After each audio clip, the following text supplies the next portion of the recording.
ఇప్పుడంటే మన భారతదేశాన్ని కాపాడడానికి మోడీ గారు ఉన్నారు, బీజేపీ పార్టీ ఉంది.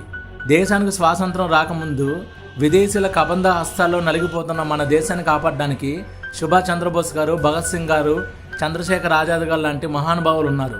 కానీ మన దేశానికి స్వాతంత్రం వచ్చాక స్వదేశీల స్వార్థానికి దేశాన్ని మొక్కలు కాకుండా, స్వదేశీల కుట్రకి దేశాన్ని బలి కాకుండా కాపాడిన వ్యక్తి నాథూరామ్ గాడ్సే. గాడ్సే గారు నిజమైన దేశభక్తుడు. గాడ్సేగా లేకపోయి ఉంటే భారతదేశాన్ని ముస్లిం దేశంగా మార్చేసేవాళ్ళు.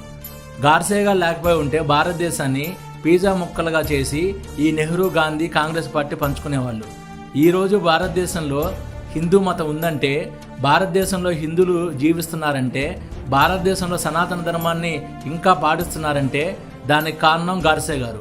మన హిందువులందరూ గాడ్సే గారికి జీవితాంతం రుణపడి ఉండాలి. గాడ్సే అమర్ రహే, గాడ్సే అమర్ రహే.